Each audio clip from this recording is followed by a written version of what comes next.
Assalamualaikum warahmatullahi wabarakatuh. Hai, perkenalkan nama saya Diana Puspadewi dengan ujung NPM 081. Saya di sini tidak hanya sendiri, saya bersama rekan saya yaitu Nita Fatmawangi dengan ujung NPM 064, Angel Patricia Sanda dengan ujung NPM 084, Ranti Fitriani dengan ujung NPM 085, Rizky Maulidan dengan ujung NPM 086. Di sini saya akan membacakan outline yang akan kita bahas. Pertama, definisi antarmuka. Kedua, penggolongan antarmuka. Ketiga, pengukuran tegangan permukaan. Keempat, gaya adhesi dan kohesi. Kelima, koefisien sebar. Keenam, absorpsi pada antarmuka. Yang pertama, definisi antarmuka. Antarmuka, bila dua fase berada bersama, maka batas antar keduanya merupakan antarmuka. Permukaan biasanya berhubungan dengan antarmuka gas padat atau gas dengan cairan. Yang kedua, penggolongan antarmuka. Gas dengan gas. Tidak ada kemungkinan adanya antarmuka. Lalu gas dengan cairan. Permukaan cairan, air yang berada di atmosfer. Lalu gas dengan padatan. Permukaan padat, bagian atas meja. Lalu cairan dengan cairan. Antarmuka cairan, cairan emulsi. Lalu cairan dengan padatan. Antarmuka cairan padat suspensi. Lalu padatan dengan padatan, antarmuka padatan, padatan partikel serbuk.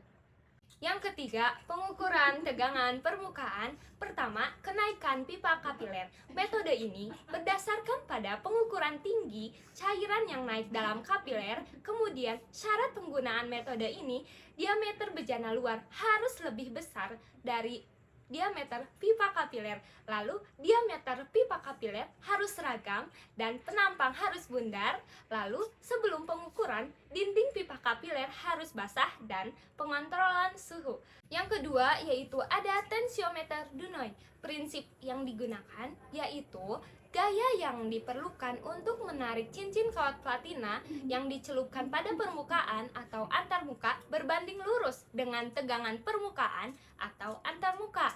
Lalu persyaratannya yaitu kawat cincin harus horizontal, bejana yang berisi cairan cukup besar, lalu permukaan harus tidak berombak, lalu cincin tidak boleh bergerak ke arah lain kecuali ke atas, dan suhu harus diawasi. Yang keempat, gaya adhesi dan kohesi.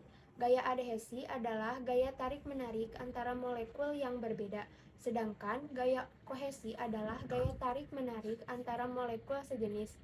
Gaya adhesi lebih besar dari gaya kohesi ketika cairan pada permukaan cairan lain atau padatan, lalu meningkatnya luas permukaan kontak, lalu interaksi antar molekul yang berbeda besar, dan penyebaran spontan.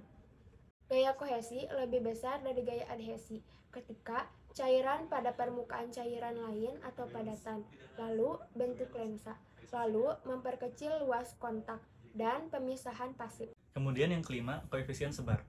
Koefisien sebar merupakan perbedaan usaha yang terjadi apabila usaha adhesi lebih besar daripada usaha kohesi. Usaha adhesi merupakan usaha yang dibutuhkan untuk memisahkan dua molekul yang berbeda, sedangkan usaha kohesi merupakan usaha yang dibutuhkan untuk memisahkan dua molekul yang sama yang tersebar sehingga dapat mengalir di bagian atas cairan yang di bawahnya. Selanjutnya yang keenam adalah absorpsi pada antarmuka. Absorpsi pada antarmuka terbagi menjadi dua, absorpsi pada antarmuka cairan dan absorpsi pada antarmuka padatan. Kemudian, pada absorpsi pada antarmuka cairan adalah molekul-molekul dan ion-ion tertentu apabila terdispersi dalam cairan akan bergerak dengan sendirinya ke arah antarmuka masing-masing fase. Absorpsi hanya terdispersi di permukaan fase saja, contohnya cat yang ada di permukaan tembok. Molekul dan ion yang diabsorpsi pada antarmuka dinamakan zat aktif permukaan atau surfaktan atau amfifil. Sebagai contoh alkohol-alkohol, rantai lurus, amina-amina, dan asam-asam. Surfaktan adalah salah satu bahan penolong untuk membuat emulsi, berfungsi untuk menstabilkan zat atau bahan aktif terlarut dalam air atau minyak yang diemulsikan. Bahan aktif di permukaan terdiri dari bagian lipofilik atau rantai alkil dan bagian hidrofilik atau grup karboksil dan karboksilat. Selanjutnya, absorpsi pada antarmuka padatan. Absorpsi pada antarmuka padatan dapat terjadi baik dari fase cair maupun fase gas yang berada dekat padatan tersebut. prinsip absorpsi padat cairan untuk menghilangkan warna larutan, kromatografi absorpsi, pencucian, dan pembasahan. Berlawanan dengan antarmuka cairan, permukaan suatu padatan seringkali tidak homogen. Cukup sekian presentasi yang dapat kami sampaikan, semoga bermanfaat. Wassalamualaikum warahmatullahi wabarakatuh. Bye bye, see you next time.